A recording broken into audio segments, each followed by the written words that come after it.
Oke guys, jadi sore kali ini gue bakalan nemenin kalian. Ya mungkin bisa aja kayak sharing santai sih, tapi materinya rada-rada berat sih gitu kan. Dan gue percaya bahwa lu sebenarnya bakalan mau tahu informasi hal ini karena ini berkenan dengan di negara kita yaitu Indonesia.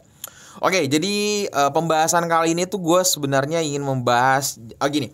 Jadi ada sebuah komunitas di beberapa negara yang disebut G20. Nah, Indonesia ini menjadi tuan rumah. Nah, diadakan di Bali ya, di Bali.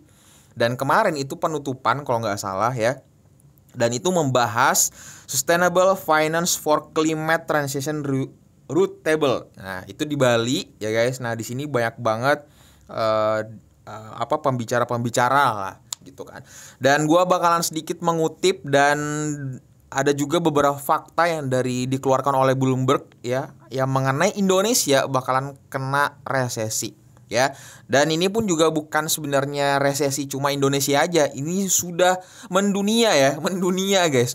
Tapi kenapa gue mau membahas ini? Karena ini benar-benar penting untuk kita untuk diketahui. Karena kenapa? Ini kita bisa meminimalisir resiko apa yang terjadi ketika resesi itu datang dan apa yang kita siapkan dari sekarang ini, dari kemarin-kemarin ini ya kita bakalan menikmati dan keuangan kita tetap stabil dan ya jadi kita nggak kaget gitu, nggak shock dan nggak gila ya gitu kan. Oke, jadi enjoy aja dengan pembahasan ini. Gue bakalan ngebawain dengan santai ya. Gue bakalan nemenin kalian beberapa menit ke depan. Ini kayak penyiar radio ya guys. Tapi gue mau informasiin kepada kalian dulu bahwa gue ngadain giveaway menuju 25.000. Ayo support gue ya. Support gue guys. Gue bakalan bagi-bagiin 2 juta rupiah untuk 2 orang pemenang. Masing-masing bakalan mendapatkan 1 juta rupiah. Syaratnya gampang banget, tinggal subscribe, like, dan tinggalkan jejak di kolom komentar di setiap video-video terbaru gue. Dan pastikan follow Instagram gue, semua linknya media sosial gue udah cantumin di link deskripsi gue. Oke, gue bakal umumin ketika 25.000 subscriber setelah tembus. Ya, oke bang, apa nih sebenarnya yang kita bakal bahas? Oke guys, jadi sebenarnya gini. Yang kalian sebenarnya harus melek terhadap informasi global itu pertama ya. Ini kita nggak bisa pungkiri bahwa semua negara itu masih ada efek samping daripada COVID-19 ini guys. Masih kena gitu di beberapa wilayah. Di Papua misalkan gitu kan. Ada beberapa di segelintir di area Sulawesi Selatan masih aja berkutat dengan COVID-19 gitu kan. Dan yang gue dengar dari Sumatera juga masih ada, di Kalimantan bahkan gitu. Kalau di area Jawa sih sepertinya masih ada, cuman nggak terlalu brutal lah informasinya. Itu. Dan yang kedua, kita nggak bisa lupain juga yang namanya ketegangan politik ya antara Rusia dan Ukraina. Dan yang baru-baru terakhir ini Indonesia ingin menjadi, ini sebenarnya rada-rada seru sih untuk dibicarakan ya. Indonesia ingin menjadi penengah di balik daripada ketegangan si Rusia dan Ukraina. Bahkan si Pak Presiden Jokowi bertemu dengan Presiden Ukraina dan Presiden Rusia gitu ya. Dan bahkan ada beberapa isu yang lagi sempat viral banget kemarin tentang bantahan daripada Presiden Rusia yang ingin ketegangan inilah bla bla bla gitu. Penyampaian terhadap daripada si Presiden Ukraina gitu. Itu yang gue dapat sih kemarin dan serunya itu adalah sebenarnya gue mau fokus utama terhadap Pak Jokowi. Jadi kalau misalkan Pak Jokowi ngedengerin video gue ini, sebenarnya fokus utamanya itu adalah memang karena mengembang amanah terhadap G20 ini kan, atau G8 nanti gitu kan.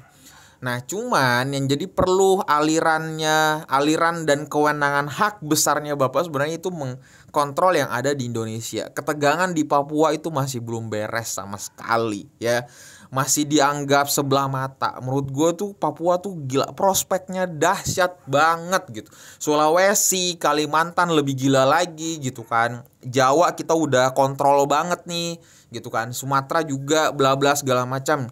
Nah sebenarnya kalau misalkan lebih fokus di sana, elektabilitasnya Pak Jokowi dan tim-tim yang lain itu jauh lebih tinggi karena lebih ke internal ya negaranya sendiri gitu yang dikoordinir dengan baik gitu kan. Wah, ini kok bahas ini ya? Waduh. Dan yang ketiga sebenarnya adalah perubahan iklim. Ini sebenarnya kayaknya enak, seru pembahasan ini, live sih sebenarnya gitu. Yang ketiga adalah perubahan iklim. Jujur aja nih, jujur aja, di keluarga gue sendiri itu lagi musim sakit-sakitan. Gue nggak tahu kenapa, dan beberapa tetangga gue, beberapa area lingkup gue itu kayak kebanyakan orang flu, demam segala macam. Apakah ini musim pancaroba? Dan memang sebenarnya iya gitu kan. Nah, cuman ini juga menjadi poin titik utamanya, negara juga bakalan ngeluarin banyak uang lagi untuk hal itu. Belum lagi mungkin ada busung lapar, kena DBD, malaria, dan lain-lain lah, banyak banget gitu guys ya gitu. Dan yang terakhir ini ada yang namanya inflasi. Oke, jadi ini sebenarnya seru sih. Poin utamanya ini seru. Jadi inflasi ini sebenarnya adalah momok besar untuk negara ya, momok besar untuk negara. Oke, jadi gue langsung by data aja ya, biar kalian gak terlalu sabar ya, biar kalian gak terlalu lama ya. Sebenarnya kayak rada boring juga, tapi menurut gue sih kayaknya lumayan nyantai ya, pembahasan gue ringan-ringan aja gitu kan. Oke, jadi gini guys, datanya dulu gue mau share ke kalian biar kalian lebih paham data yang sekarang faktanya. Jadi fakta terbaru itu adalah diterangkan di dalam rapat yang kemarin, pertemuan kemarin G20 di Bali ini ya, itu sesuai dengan data Bloomberg juga, itu Indonesia masuk 15 besar negara terancam resesi ya, versi Bloomberg gitu kan. IMF wanti-wanti prospek ekonomi global kian gelap ya. Jadi di sini sebenarnya gue jadi gini. Sebenarnya hal yang paling kita takutkan itu adalah momok terbesarnya ketika negara kita tuh seperti Sri Lanka ya. Gue udah posting sebenarnya di Instagram gue. Jadi kalau kalian follow Instagram gue pasti posting yang hal-hal yang menurut gue tuh kayak, oh ada yang berkaitan nih gitu kan gitu. Nah, Sri Lanka itu di sana lagi demo besar-besaran guys, dan gue kayak astagfirullahaladzim, ini kalau misalkan terjadi di Indonesia lagi krisis ekonomi segala macam, negara udah nggak bisa cover permintaan masyarakatnya gitu segala macam, wah ini bisa aja sih demo besar-besaran menuntut. Bayangin aja guys, banyak orang yang menuntut dari semua 5 pulau yang ada di Indonesia demo gitu kan, ke tempat dimana harusnya demo, misalnya di anggota dewan atau kementerian segala macam demo, oh kasih makan kami, wah bla bla bla segala macam. Itu gila. Gue nggak tahu, gue kalau mikir di posisi itu kayak berarti emang Indonesia tuh kayak aduh kacau. Oke, tapi guys ya, tapi presentasinya sebenarnya adalah gini. Ini bukan hanya di Indonesia aja, ini tuh rata ya, rata di berbagai seluruh wilayah. Misalkan nih ada New Zealand 33%, Korea Selatan dan Jepang dengan presentasi 25%. Nah, di sini juga datanya, sedangkan Cina, Hong Kong, Australia, Taiwan, dan Pakistan itu presentasinya 20%. Nah, ada juga Malaysia tetangga kita itu 13%, jadi lebih di atas daripada Indonesia untuk masalah resesinya, maksudnya ekonominya. Dan Vietnam dan Thailand 10%, Filipina 8%, dan Indonesia hanya 3%. Dan yang paling ngeri sih sebenarnya, yang gue kaget itu kenapa India 0% gitu. Padahal yang setahu gue di negara perindapan ini tuh kayak wow, itu masyarakatnya paling banyak gitu kan. Tapi kayaknya karena apa ya, keseragaman di sana budaya tuh kayak seru gitu di India tuh. Jadi ya seperti itu ya. Gitu. Jadi di sini juga sebenarnya yang gue tekankan dapetin dari obrolan daripada si Ibu Sri Mulyani itu adalah guys, ini guys. Jadi Ibu Sri Mulyani ini dia apa ya, mengeluarkan anggaran sebesar 520 triliun ya untuk mengcover, jadi untuk membackup kalau misalkan resesi ini terjadi. Karena data yang gue dapat di sini itu adalah, nah, jadi Ibu Sri Mulyani ini tuh dia bilang kita tetap harus waspada karena ini akan berlangsung sampai tahun depan ya. Jadi Ibu Sri Mulyani ini dia menganggarkan 520 triliun. Nah, gitu. Cuman pas gue melihat ada beberapa indikasi yang diagung-agungkan oleh semua sektor, yaitu adalah yang lagi tren sekarang itu naiknya harga CPO. Jadi kalau kalian nggak tahu, CPO itu adalah kayak minyak sawit mentah ya. Itu kenaikannya itu 2%, lebih yang kalau nggak salah, dan ada juga di sektor batu bara ya. Anggaplah sektor migas ya bahasanya gitu. Nah, ini tuh harganya lagi naik daun guys, lagi naik daun dibandingkan yang lain. Nah, ada beberapa yang gua kemarin baca itu presentasinya adalah gini guys. Jadi dari sanalah sebenarnya misal ya, dari kenaikan harga itulah yang bakalan mengcover anggaran dananya itu bakalan bertambah Indonesia gitu kan. Nah, cuman yang jadi persoalannya yang di gua tuh pas habis dengerin itu adalah apakah harga kenaikan CPO gitu kan atau minyak sawit mentah ini atau batu bara ini bisa bertahan sampai akhir tahun. Itu ya kan. Nah, kalau misalkan bisa, otomatis dana yang bisa di backup untuk tahun depan 2023 itu masih bisa aja gitu kan, ke cover. Maksudnya kayak ya udah kalau ada orang yang komplain atau ada orang yang butuh bantuan segala macam masih didanai sama dikasih subsidi sama negara gitu kan. Tapi kalau misalkan harganya nggak sampai akhir tahun, nah itulah yang bisa menjadi apa ya, momok besar gitu. Makanya di sini Ibu Sri Mulyani dia bilangnya bahwa apa ya? Jadi makanya dibilangnya di sini adalah kita tetap harus waspada ya. Jadi baik kayak neraca pembayarannya, APBN-nya, ketahanan PDB-nya, dan yang gua kutip kemarin tuh kinerja korporasinya dan konsumsi rupa panggungnya. Jadi itu masih ya aman-aman aja guys gitu. Aman-aman aja. Jadi gimana ya sebenarnya, poin utamanya sih sebenarnya adalah ini guys. Jadi adakah anggaran lain yang sudah disiapkan oleh negara gitu. Sebenarnya gini guys, ini sebenarnya otak liar gue tuh rada-rada berkeliaran juga nih. Maksudnya otak gue tuh mikir bahwa kita kan nggak tahu ya negara orang luar negeri misalkan Cina atau Amerika Serikat gitu kan. Sebenarnya Indonesia tuh kayak ikut-ikutannya aja misalkan gini. Oh, kita butuh bla bla bla, butuh uang apalah segala macam, dan uang tuh hanya limitnya sekian per tahun gitu kan. Nah, yang jadi persoalannya adalah Indonesia kayak nurut-nurut aja, ya udah kita nggak usah cetak uang, ya udah bla bla bla segala macam gitu. Padahal kalau misalkan kita pikir setiap ada misalkan nih ada kejadian kelaparan lah atau demo atau di beberapa wilayah daerah setempat butuh bantuan, ya udah cetak aja uangnya gitu kan. Cetak aja uangnya untuk dia. Ngerti gak sih? Adapun bahasa kayak ya nanti kan uangnya nanti kebanyakan beredar segala macam. Tenang aja guys, tenang aja. Orang di mana-mana tuh banyak menurut gue nih ya. Gue nggak tahu. Ini liar banget sih otak gue. Menurut gue tuh kalau misalkan Indonesia kayak gitu, jadi kayaknya nggak terlalu banyak utang, iya gak sih?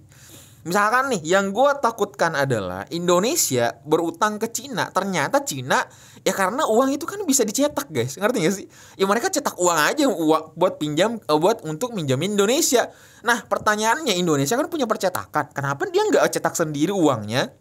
Nggak usah minjem ya kan, nggak usah minjem habis itu mendanai semua apa yang kebutuhan negara. Misalkan yang kemarin tuh apa namanya nih, kayak ganti horden anggota DPR gitu kan, ya udah tinggal ajukan ke Bu Sri Mulyani atau bagian perbankan Bank Indonesia, kita butuh 78 miliar untuk penggantian horden. Yuk cetak aja ganti horden, ya nggak sih? daripada menggunakan dana APBN lagi, dana apalah segala macam. Jadi kayak nah, tapi lebih fokusnya kalau misalkan ada suatu kejadian, misalkan ya tadi misalkan ada banjir atau apa segala macam, ya cetak aja kasih mereka bantuan banyakin segala macam biar mereka yang rumahnya roboh segala macam bisa dibangun. Atau kalau mau negara yang mengkoordinir gitu kan. Misalkan nih ada banjir gitu kan, banjir beberapa wilayah, misalkan di suatu wilayah gitu kan banjir jeder, terus rata semua tuh beberapa, misalkan kasus Aceh kemarin gitu. Nah semua andaikan negara Indonesia ini bisa mencetak uang sebanyak-banyak mungkin gitu kan, maksudnya sebisa-bisa setiap ada kasus gitu kan. Misalkan nih ada butuh perbaikan, pas negara bilang gitu, semua warga Aceh yang rumahnya roboh segala macam, negara yang bertanggung jawab, jedar pak gitu kan. Habis itu kasih uangnya ke menteri siapa, kamu bangun rumah di sana, habis itu ini uangnya gue danain, cetak aja uangnya, habis itu uangnya, misalkan di sana harus beli alatnya di sana, toko bangunan, makanan, karyawan kan yang pekerja-pekerja itu kan pasti beli makanan di pinggir-pinggir jalan juga, ekonominya naik lagi guys. Wah itu liar sih, cuman kayak menurut gue andaikan bisa seperti itu, karena kita takutnya dibohongin juga sama Cina. Kita minjam, ternyata mereka juga nyetak sendiri gitu kan. Kan kocak, mending kita punya pabrik uang kok, mending cetak aja, gak sih gitu. Maksudnya omongan gue tuh kayak bullshit, omongan yang kayak apalah bla bla bla, kayak nanti kan kebanyakan uangnya, nanti kan harganya jatuh. Udah tenang aja udah. Maksud gue aduh gitu ya. Jadi pada intinya sih sebenarnya gini guys, gue mau informasikan obrolan kali ini itu adalah ini sebenarnya kita juga harus tetap waspada dengan terjadinya resesi. Jadi gue udah ngebacotin kalian tuh beberapa bulan lalu ya, membahas bahwa sekarang kalau lu mau nabung, ya nabunglah di tempat yang memang lu bisa ambil secepatnya. Ngerti gak nih? Kapan aja lu bisa ambil gitu kan. Nah, lu tabung dulu di situ gitu. Atau kalau perlu beli emas aja, atau uang cash lu simpan di brankas lu, udah simpel. Jadi ketika ada COVID terbaru lagi segala macam, habis itu ada kasus lagi, bencana lagi segala macam, atau kena resesi lah amit-amit gitu kan Indonesia gitu ya, kalian aman aja. Misalkan harga barang langsung melambung tinggi, udah kalian punya dana cash, uang cash. Jadi anak-anak atau kalian semua yang lagi sering berfoya-foya nih guys, tahan dulu, uang kalian irit-iritin dulu deh. Di kuartal-kuartal ini kayaknya aduh kacau sih guys. Ini bukan gua takut-takutin ya. Ini kita tuh kayak apa ya, mencoba untuk meminimalisir lah ya. Siapa tahu kejadian itu akan terjadi, ya udah kita nggak terlalu kaget gitu. Ya. Tetap semangat aja guys. Ya ini cuman kayak ngebacot aja. Jadi anggap nyantai aja sih sebenarnya. Tapi gue harap kalian tangkap poin yang gue mau sampaikan ke kalian, karena ini sesuatu hal global ekonomi yang benar-benar perlu kalian perhatikan. Dan ini juga menjadi kewaspadaan kalian untuk meminimalisir resiko yang terjadi ke depannya gitu. Ya, gue undur diri. Udah kayak penyiar radio beneran ya ini. Bangkai FM. Wih, ngeri. Oke guys, itu aja. Jadi pastikan sebelum kalian kelas video ini tekan tombol subscribe dan nyalakan notifikasinya agar kalian tetap dapat informasi tentang dunia perkriptoan dan berita ekonomi global, dan agar kalian bisa tahu update terbarunya. Oke, jangan pastikan titip salam sama keluarga kalian dan dapat salam dari gua Akai. Assalamualaikum warahmatullahi wabarakatuh.